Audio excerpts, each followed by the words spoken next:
Coming up on One Detroit, head over to the city's northwest side for a closer look at how small businesses are growing along Losser. Plus, Nolan and Stephen take on the week's news.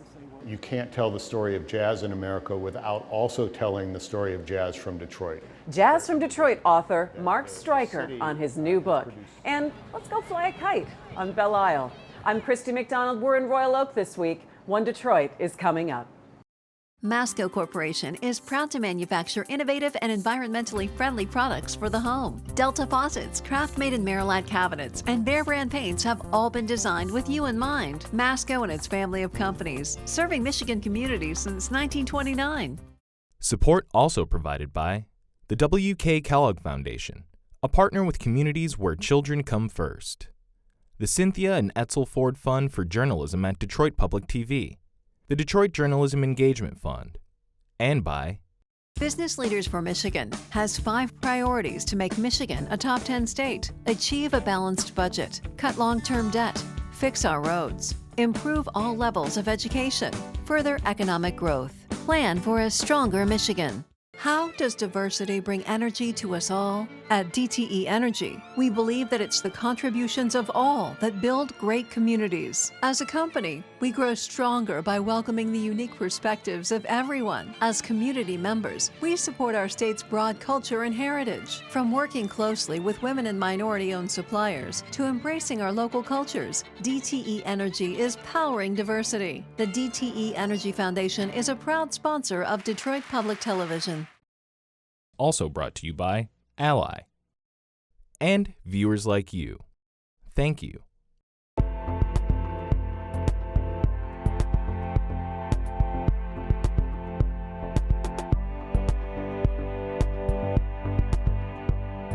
We have over 100 teas on the menu at Goldfish at any given time. Would you say that tea is picking up in more popularity, even though it's been around for thousands of years? Right. Yeah, no, I think in the United States it definitely has picked up in popularity. You know, a lot of people are continually discovering it, though. You know, I really love the space, the art on the walls, and just the different seating. We want a calming environment here, so I think the space is designed to be relaxing. We always are looking to work with local artists. Royal Oak has changed a lot. It has, in the last 10 years. How would you kind of describe it? We love the fact that Royal Oak is kind of getting larger. We really like that downtown feel. From our perspective, that's been great. Hi there and welcome to One Detroit. I'm Christy McDonald. We are so glad that you're with us. We're in Royal Oak this week at Goldfish Tea. And coming up, I'll take you to Brightmoor on the city's northwest side. John George from Blight Busters takes us through Artist Village and talks about development to come and how the neighbors are making sure to have input. Plus, Nolan Finley and Stephen Henderson pull up a stool at the bar to debate the Republicans' plan to fund roads, plus more of the week's headlines. And then we'll talk a little jazz. Author Mark Stryker does a deep dive on Detroit's amazing history in his book, Jazz from Detroit. It is all coming up for you on One Detroit. But we're starting off with a closer look at the city's northwest side. We did our show from the Motor City Java House a few months ago. That's right off Losser and next to the Old Redford Theater. But we got into a bigger conversation with John George from Motor City Blight Busters. He's also helped expand the Artist Village there, as well as other small businesses. And now there's more development coming. And John gave us an idea of how the neighborhood is changing and growing. You know, it's funny, we end up doing the show and traveling around the city, in the area, and taking a look at a lot of different spaces and kind of capture for me what it's like for neighborhoods to have a certain gathering space and a place where you recognize people and you know you can go and you can get a great cup of coffee and you can have good conversation with people. Well, it's important for folks to have a place where it feels as if they're at home. And we say the Artist Village is where the world meets. And we've been blessed with visitors from across the city, the country, and around the world. It really shows that when a group of folks decide to put their petty differences aside and focus on something that's going to be a benefit to the kids and to the community, you can create a space and a place where people feel comfortable to come and relax, come to volunteer. I remember when we bought it, the front door was laying on the sidewalk. There were bars on the broken windows. The place was just completely out of control. And we came in and started, the effort. The space is really, it's beautiful, and I mean, the wood floors here have a story as well. They do. They actually came out of some crack houses that we dismantled with our volunteer corps just a block over. We actually hand-wrecked 12 abandoned homes with people power and sledgehammers and put in a farm. It's called Farm City Detroit, and everything we grow there we give away. But the floors came out of a couple of the crack houses, not only here in the coffee shop, but upstairs in the lofts that we're building. So as we're destroying, we're rebuilding and recycling Detroit.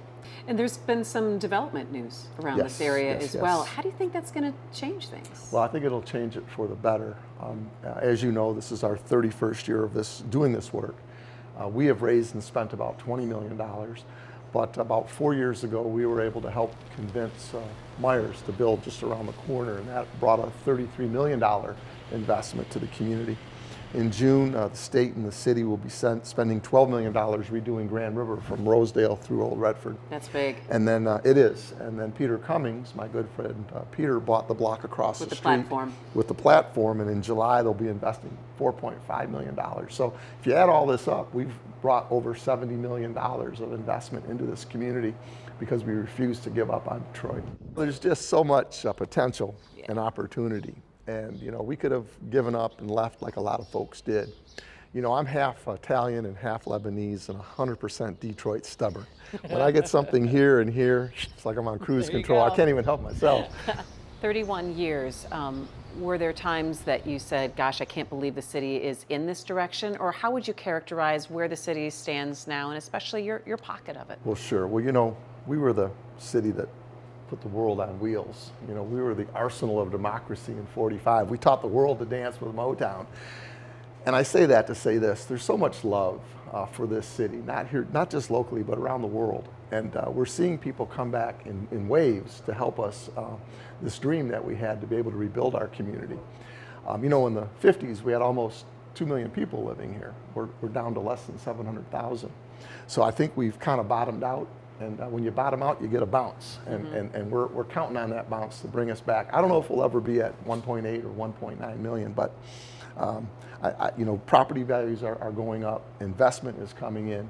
Matter of fact, the mayor was here in December with 7 corporations donating $5 million. And Flagstar Bank has adopted this neighborhood. And $5 million of that fund will come right here to Grand River and Lasher. So we're thankful that the mayor's pushing the development into the neighborhoods. We love downtown.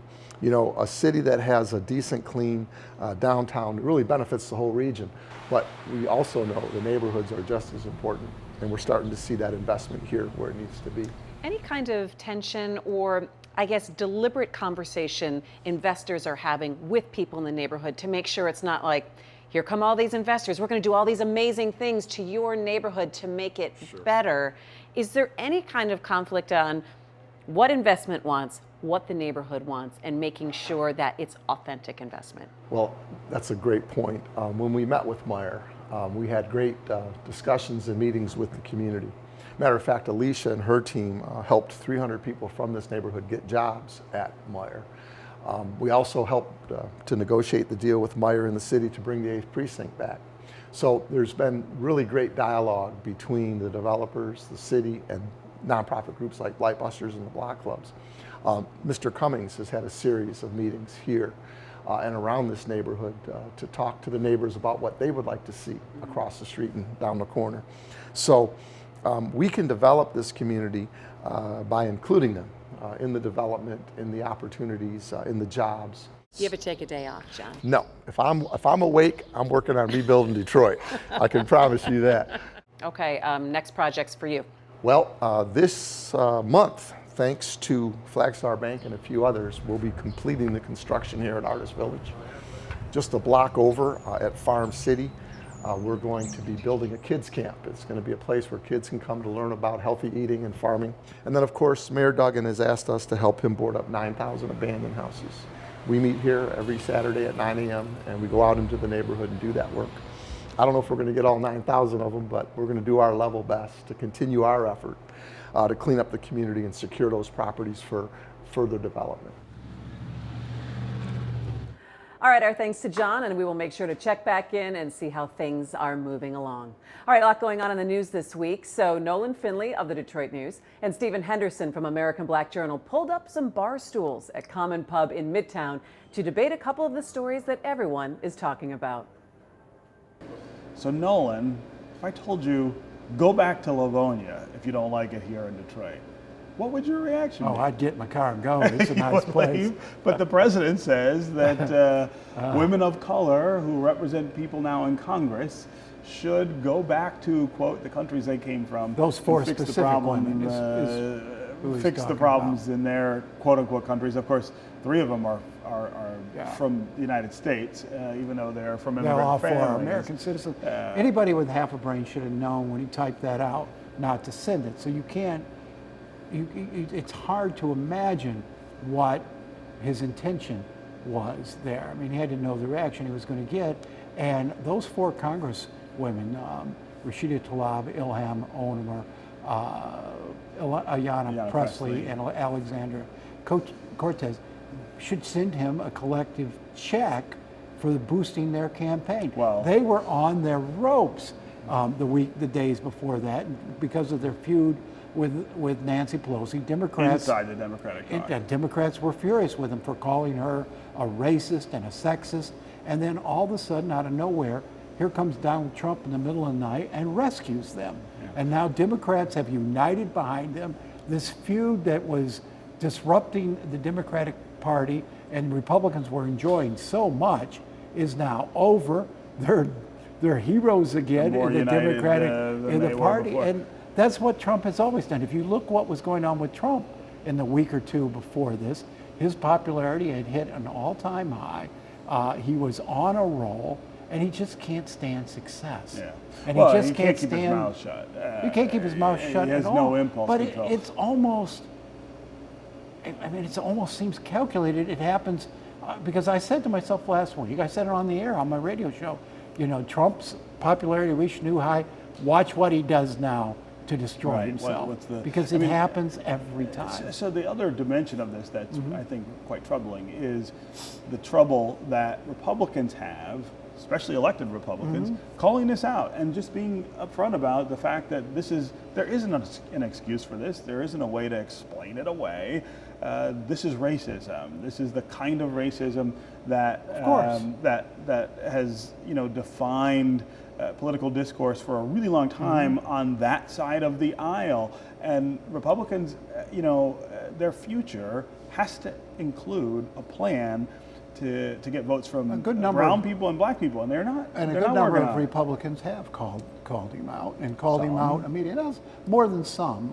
48 hours later. You had you've had a good number, including some that might surprise you. Paul Mitchell in Macomb County, Trump country, said this is unacceptable. Marco Rubio, Ted Cruz. You had a number of Republicans, prominent Republicans, have said, but they stop short of saying it's racist, and that's really problematic for I think black and brown people. And I think they stop that because they don't know what's in his head or in his heart. They know what the words certainly sounded racist, but this is a guy who says crazy things.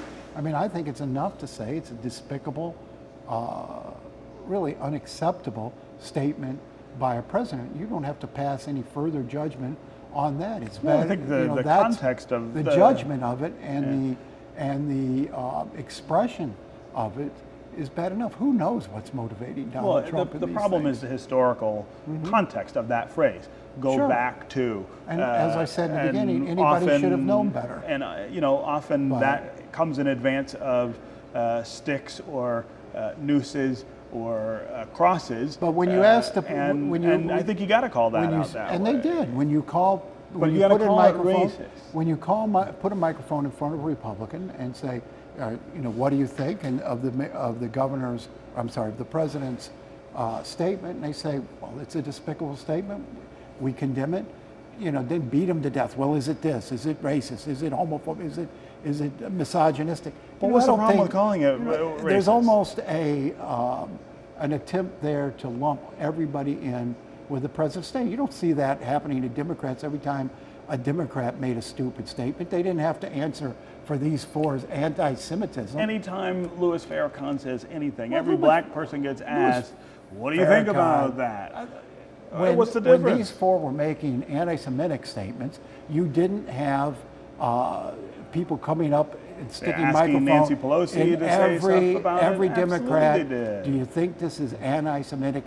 They couldn't pass a resolution to do it when they put it before Congress. It's not just Republicans who cover their political fannies. I mean, these people are running for office. But and I think what's the political cover in covering for a racist? That's the thing I don't think I understand. There are people in the Republican base who are not going to turn against the president. They're running in Republican primaries. You're asking them to do something you don't ask Democrats to do. Well, and I think Democrats do get asked to do it. They just don't do Democrats had a chance to pass the anti-Semitism resolution and punted on it. Well, I mean, there were a lot of reasons that that resolution was not something they were going to pass. It doesn't mean they're in favor of anti-Semitism. And there may be a lot of reasons people aren't going to say, well, the Republican president's a racist if they're a Republican. Well, I think that's going to ultimately cost them. Well, we'll see. I mean, it's who would have thought he could have won the last time with the help of a lot of people who weren't Republicans. That's true. He didn't win. He was selected. But we got to move on to quickly talk about roads, which continues to hold up the state budget, and of course continues to leave the rest of us, bumping around with no idea that things are going to get better. Except, I mean, if you've noticed, there are a lot of orange barrels out, and a lot. Well, we are spending more now, right? We're spending a lot more, something on the order of almost $1 billion more since From 2015 or 15, right? Yeah. And so, I think it might be time to pause and assess again, what do we really need? Because it's very clear Governor Whitmer is not going to get the $2.5 billion from a road tax she asked for. That proposal hasn't even been offered. How Democrats put a proposal that didn't even include a road tax. Yeah. Republicans are out there with a bill that has very curious funding formula to it. This idea of bonding out the pensions. It's a kind of a high risk proposal. So, maybe it's time to assess what can we really spend? How much can we really spend? Because we've got 30 projects going on now. Yeah, no, you got a lot going on. We need 100. We need a lot more. But can we do them? I think the real question is, does this push us past the budget deadline, which we haven't seen happen in a really long time in Michigan? And, I think there is a little bit of a play by Republicans to maybe try to embarrass this new governor by saying, see, you have a Democrat in office, we can't get the budget done. I'm not sure that holds up when you don't have, when her own caucus isn't putting a proposal on the table. They aren't supporting her either. So, no, you can blame Republicans solely for this. I think it goes up to the deadline. This is the latest. I believe in 8 years we haven't had a budget. If we get to August, it will be. If we get to August, and we're going to get to August. All right, thanks, guys. Well, we're just over a month away from the Detroit Jazz Festival. Stephen had the opportunity to sit down with former Free Press critic and arts writer Mark Stryker. Mark has a new book out called Jazz from Detroit. It's a comprehensive look at the city's influence and role as a jazz incubator. The city has produced so many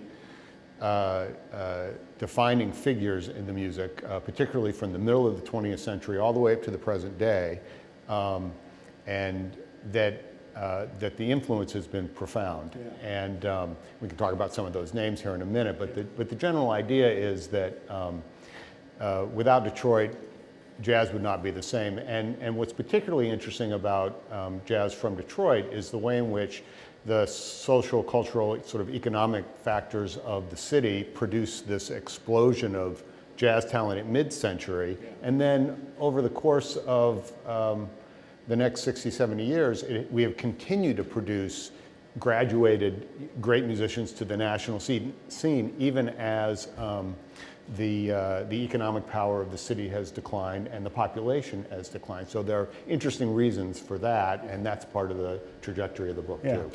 Jazz, of course, does not start in Detroit, but it comes here pretty early. And talk about jazz sort of taking root in Detroit, as you say, in the middle of the century, why that happens, and sort of the contribution that the city makes to the art form. Well, the first thing to remember is that we in Detroit were one of the great beneficiaries of the Great Migration that brought hundreds of thousands of African Americans to Detroit in the first half of the 20th century.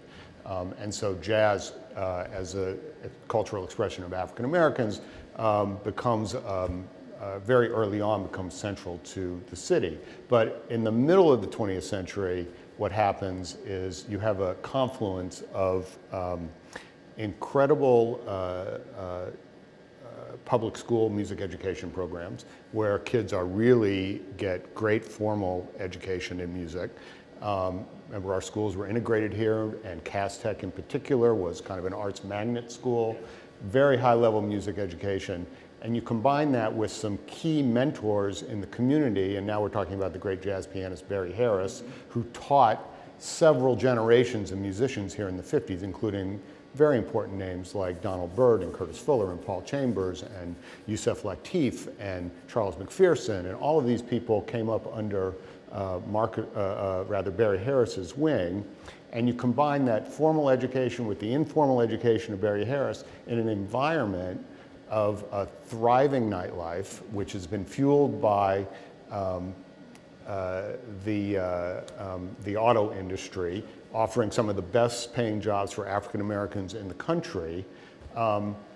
That is a powerful combination of elements and really leads to this explosion of modern jazz in the middle of the century. Yeah, yeah. Your book is broken down across sort of time periods in some way, but the real power of it is these individual stories about these jazz musicians who, even if you know their names, there's stuff in there that you learn that you didn't know about sort of how they came to the art, the way they influenced the art, and the way that collectively they became this sort of Detroit sound and Detroit jazz, which then influences everybody else. Yeah, the core of the book is basically these 25, 26, 27 substantial profiles that try and give a portrait of these musicians from here, both on the bandstand and off the bandstand.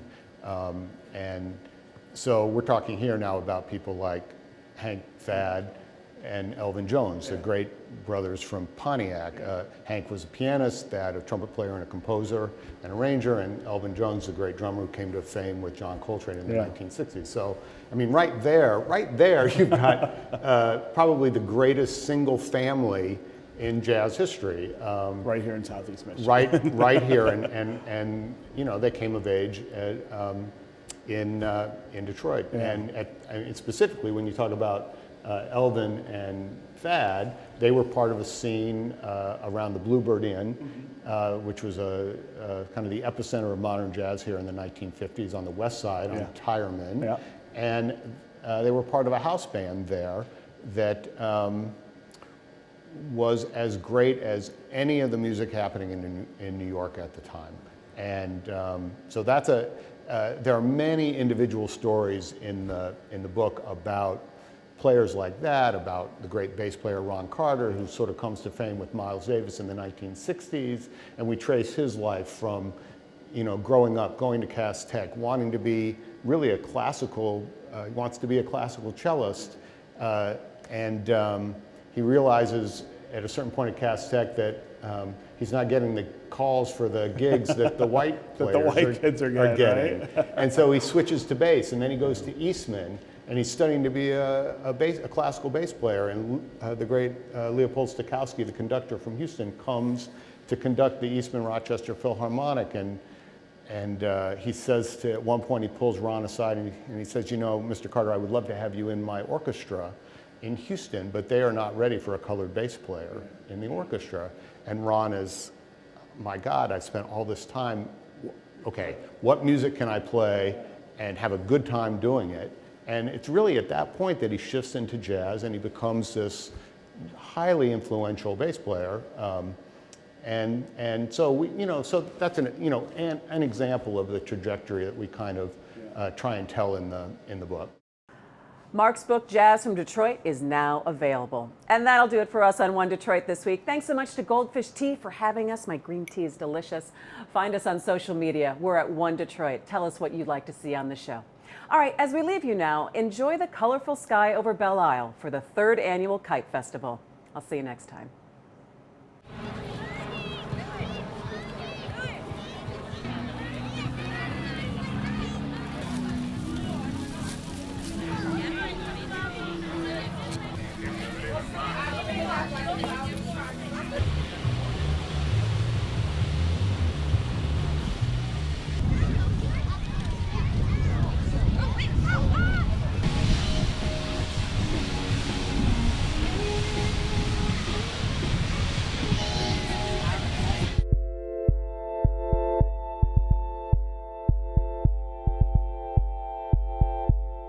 Masco Corporation is proud to manufacture innovative and environmentally friendly products for the home. Delta faucets, craft-made in Merillat cabinets, and Behr brand paints have all been designed with you in mind. Masco and its family of companies, serving Michigan communities since 1929.